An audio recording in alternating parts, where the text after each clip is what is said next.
एक महीने ਦੇ ਵਿੱਚ ਫੈਸਲਾਬਾਦ ਦੀ ਪੁਲਿਸ ਕੋਲੋਂ 4 ਮੁਲਜ਼ਮ ਜਿਹੜੇ ਆ ਜੀ ਉਹ ਭੱਜ ਗਏ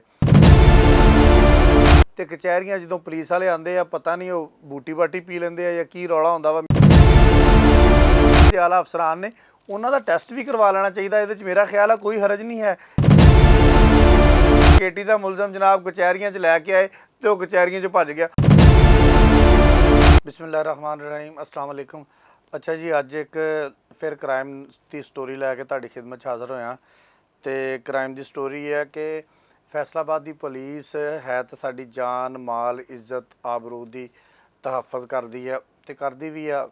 जिहड़े बंदे मुलजमान होंदे आ उन्हां नूं फड़दी भी है, उन्हां नूं करार वाकई सज़ा दिलवाउण दी भी पूरी कोशिश करती है।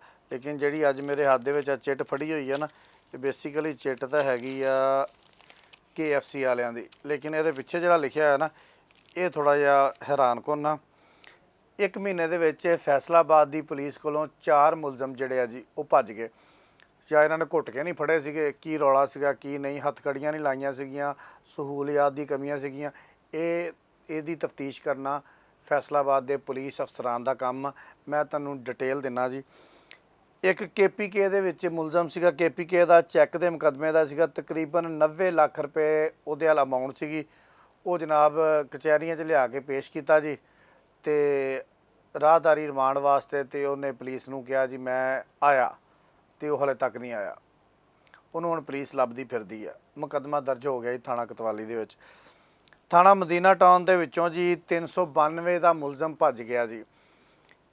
बेसिकली वो थाना मदीना टाउन का मुलजम सीगा, उन्होंने भी कचहरियाँ लैके आए थे तो कचहरियाँ जो पुलिस वाले आते हैं पता नहीं वो बूटी बाटी पी लेंदे या की रौला होंदा वा, मैनू तो समझ नहीं आती। यह जी मेरे को हैगी है इहदा जिहड़े साडे पुलिस के आला अफसरान ने उन्हां दा टेस्ट भी करवा लेना चाहिए। इहदे विच मेरा ख्याल है कोई हरज नहीं है।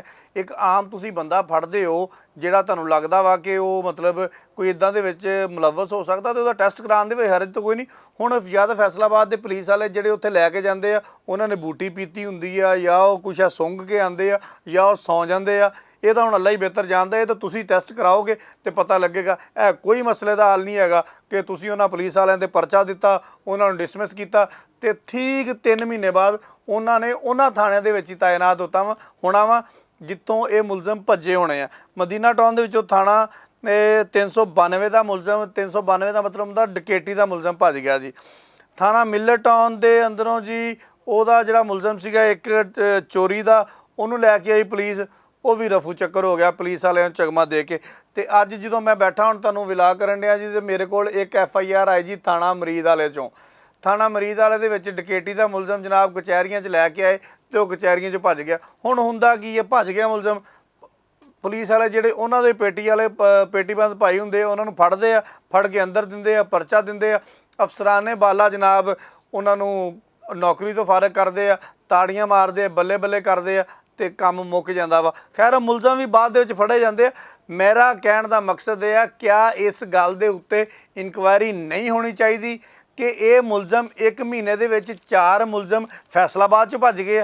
असीं लाहौर दे विच कदी नहीं देखिया, असीं मुल्तान च कदी नहीं देखिया, असीं रावलपिंडी च कदी नहीं देखिया, ईवन कि कराची दे विचों भी कदी हुंदा कोई साल दे विच एक अद्धा वाक़या हो जाए।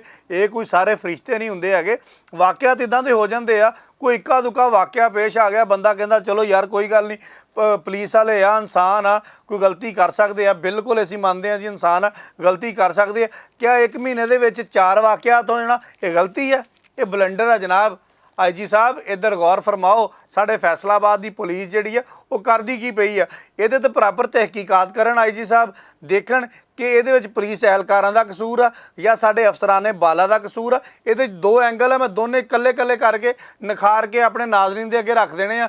फैसला अगे जिहड़े नाजरीन है उन्होंने कर देना वा या जिहड़े अफसराने बाला वा इहनूं वेख के या तो इत्ते फैसला कर लैणगे या जिद्दां सुत्ते पे आ सुत्ते रहणगे, क्योंकि असीं तो जगाण की कोशिश ही कर सकते हैं। या साडे कोल बाल्टी ते पानी दी हैग नहीं, उत्ते लिया के अंज डोल दीए तुसीं अंज करके उठ के बह जाओ, इदां तो होना कोई नहीं हैगा। जगाण की कोशिश असीं जरूर तुहानूं करदे आ।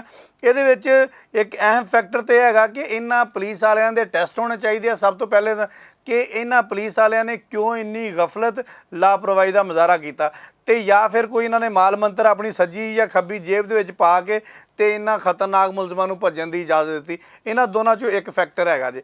ਚਲੋ ਜੀ, ਇਹ ਫੈਕਟਰ ਉਹ ਆ ਜਿਹੜਾ ਉਹਨਾਂ ਬੰਦਿਆਂ ਦਾ ਫੈਕਟਰ ਆ। ਗਲਤੀ ਵੀ ਉਹਨਾਂ ਬੰਦਿਆਂ ਦੀ ਆ, ਪੈਸੇ ਵੀ ਉਹਨਾਂ ਬੰਦਿਆਂ ਨੇ ਲਏ ਹੋ ਸਕਦੇ ਆ। ਇੱਕ ਤਾਂ ਇਹ 'ਤੇ ਤਹਿਕੀਕਾਤ ਹੋ ਸਕਦੀਆਂ। ਦੂਸਰੀਆਂ ਜਿਹੜੀਆਂ ਸਭ ਤੋਂ ਅਹਿਮ ਤਹਿਕੀਕਾਤ ਆ, ਜਿਹਦੇ ਵੱਲ ਮੈਂ IG ਸਾਹਿਬ ਤੇ ਵਜ਼ੀਰ ਆਲਾ ਪੰਜਾਬ ਮੋਹਸਿਨ ਨਕਵੀ ਸਾਹਿਬ ਦੀ ਤਵੱਜੋ ਜਿਹੜੀ ਉਹ ਦਿਲਵਾਉਣਾ ਚਾਹਾਂਗਾ। ਉਹ ਸਭ ਤੋਂ ਅਹਿਮ ਗੱਲ ਆ। ਇੱਕ ਗੱਡੀ ਹੁੰਦੀ ਹੈ ਜਨਾਬ, ਉਹਦੇ ਸੀਟਾਂ ਲੱਗੀਆਂ ਹੁੰਦੀਆਂ 2। ਜਦੋਂ ਅਸੀਂ ਪਿੰਡ ਰਹਿੰਦੇ ਹੁੰਦੇ ਸੀ ਨਾ, ਉਦੋਂ ਉੱਦਾਂ ਦੀਆਂ ਟੁੱਟੀਆਂ ਜਿਹੀਆਂ ਗੱਡੀਆਂ ਚੱਲਦੀਆਂ ਹੁੰਦੀਆਂ ਸੀਗੀਆਂ। 6 ਬੰਦੇ ਇੱਧਰ ਬਹਿੰਦੇ ਸੀਗੇ, 6 ਇੱਧਰ ਬਹਿੰਦੇ ਸੀਗੇ, ਤੇ ਉਹਨਾਂ 6 ਬੰਦਿਆਂ ਦੀਆਂ ਅਗਰ ਸਾਹਮਣੀ ਸਾਈਡ ਤੇ ਬੁੱਢੀਆਂ ਬੈਠੀਆਂ ਤੇ ਇੱਧਰਲੀ ਸਾਈਡ ਤੇ ਬੰਦੇ ਬੈਠੇ ਆ, ਤੇ ਬਸ ਨਿਕਾਹ ਦਾ ਫਰਕ ਰਹਿ ਜਾਂਦਾ ਸੀਗਾ, ਬਾਕੀ ਕੰਮ ਪੂਰਾ ਹੋ ਜਾਂਦਾ ਸੀ। ਉਹ ਗੱਡੀਆਂ ਜੀ ਪੁਲਿਸ ਵਾਲਿਆਂ ਕੋ 6 ਬੰਦੇ ਇੱਧਰ ਤੇ 6 ਉੱਧਰ, ਤੇ ਮੈਂ ਆਪਣੀ ਅੱਖਾਂ ਦੇ ਨਾਲ ਉਹ ਗੱਡੀਆਂ ਵੇਖੀਆਂ ਹੋਈਆਂ ਵਾ। ਉਹਨਾਂ ਗੱਡੀਆਂ ਦੇ ਵਿੱਚ 15-15 20 ਮੁਲਜ਼ਮ ਬੈਠੇ ਹੁੰਦੇ ਆ, ਤੇ ਬਾਹਰਲੀ ਸਾਈਡ ਤੇ ਸਿਰਫ 2 ਜਿਹੜੇ ਆ ਕਾਂਸਟੇਬਲ ਬੈਠੇ ਹੁੰਦੇ ਆ। ਇੱਕ ਕਾਂਸਟੇਬਲ ਨੇ ਸਿਗਰਟ ਲਾਈ ਹੁੰਦੀ ਆ, ਦੂਸਰਾ ਕਾਂਸਟੇਬਲ ਮੋਬਾਈਲ ਦੇ ਉੱਪਰ ਆਪਣਾ ਗੱਪਸ਼ਪ ਕਰ ਰਿਹਾ ਹੁੰਦਾ। 2 ਸਹਿਬਾਨ ਅੱਗੇ ਬੈਠੇ ਹੁੰਦੇ, ਅੱਗੇ ਇੱਕ ਸਾਹਿਬ ਬੈਠੇ ਹੁੰਦੇ ਜਿਨ੍ਹਾਂ ਦੇ 1 ਫੁੱਲ ਲੱਗਾ ਹੁੰਦਾ ਜਾਂ 2 ਫੁੱਲ ਲੱਗੇ ਹੁੰਦੇ ਆ, ਨਾਲ ਉਹਨਾਂ ਦੇ ਡਰਾਈਵਰ ਹੁੰਦਾ। 15 ਬੰਦੇ ਗੱਡੀ ਦੇ ਵਿੱਚ ਜਾ ਰਹੇ ਆ, ਖਤਰਨਾਕ ਮੁਲਜ਼ਮ, ਜਿਹਦੇ ਵਿੱਚ ਡਕੈਤੀ, ਕਤਲ, ਜ਼ਨਾ, ਹੋਰ ਜਿੰਨੇ ਵੀ ਜੁਰਮ ਨੇ, ਸਾਰੇ ਜੁਰਮਾਂ ਦੇ ਉਹ 15 ਮੁਲਜ਼ਮ ਨੇ। 4 ਬੰਦੇ ਉਹਨਾਂ ਦੇ ਰਖਵਾਲੇ ਆ। ਉਹਨਾਂ ਬੰਦਿਆਂ ਨੂੰ ਕਿਸੇ ਨੂੰ ਹੱਥਕੜੀ ਲੱਗੀ ਆ, ਕਿਸੇ ਨੂੰ ਨਾਲੇ ਨਾਲ ਬੰਨਿਆ ਆਇਆ, ਕਿਸੇ ਨੂੰ ਕਦ ਨਾਲ ਬੰਨਿਆ ਆਇਆ, ਇਹਦਾ ਕੋਈ ਪਤਾ ਨਹੀਂ ਹੈਗਾ। ਹੁਣ ਉਹ ਜਿਹੜੇ 4 ਟੋਟਲ ਬੰਦੇ ਆ, ਉਹ 15 ਬੰਦਿਆਂ ਨੂੰ ਲੈ ਕੇ ਜਾ ਰਹੇ ਆ। ਤੇ ਤੁਸੀਂ ਮੈਨੂੰ ਆਪ ਦੱਸੋ IG ਸਾਹਿਬ, ਵਜ਼ੀਰ ਆਲਾ ਸਾਹਿਬ ਤੇ ਸਾਡੇ ਫੈਸਲਾਬਾਦ ਦੇ ਪੁਲਿਸ ਦੇ ਆਲਾ ਅਫਸਰਾਨ, ਕਿ ਕਿਆ ਉਹ 4 ਬੰਦੇ ਇਹਨਾਂ 15 ਬੰਦਿਆਂ ਦੀ ਰਖਵਾਲੀ ਕਰ ਸਕਦੇ ਨੇ? ਕਿਆ ਇਹ ਬੰਦੇ ਨਹੀਂ ਭੱਜਣਗੇ? ਕਿਆ ਇਸ ਤਰ੍ਹਾਂ ਦੇ ਵਾਕਿਆਤ ਨਹੀਂ ਹੁੰਦੇ ਰਹਿਣਗੇ?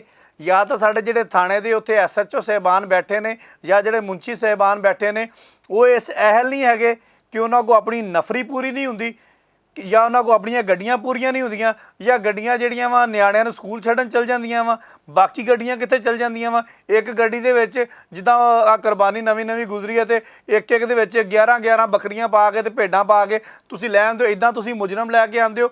ਇੱਕ ਹੀ ਜਿੱਦਾਂ ਰਕਸ਼ੇ ਵਾਲਾ ਡਰਾਈਵਰ ਚਲਾਉਣ ਵਾਲਾ ਹੁੰਦਾ, ਇੱਦਾਂ ਹੀ 4 ਬੰਦੇ ਤੁਸੀਂ ਉਹਦੇ ਮੁਹਾਫਤ ਲਾ ਦਿੰਦੇ ਹੋ। ਤੇ ਜਨਾਬ, ਇਸ ਤਰ੍ਹਾਂ ਇੱਦਾਂ ਦੇ ਕੰਮ ਹੁੰਦੇ ਰਹਿਣਗੇ, ਮੁਲਜ਼ਮ ਭੱਜਦੇ ਰਹਿਣਗੇ, ਤੇ ਤੁਸੀਂ ਆਪਣੇ ਹੀ ਜਿਹੜੇ ਪੇਟੀ ਬੰਦ ਪਾਈ ਆ, ਉਹਨਾਂ ਨੂੰ ਹਵਾਲਾਤ ਦੀ ਹਵਾ ਖਵਾਉਂਦੇ ਰਹੋਗੇ, ਉਹਨਾਂ ਦੇ ਮੁਕੱਦਮੇ ਦਰਜ ਕਰਦੇ ਰਹੋ। ਗੋਗੇ ਦਿਖਾਵਾ ਹੀ ਆ।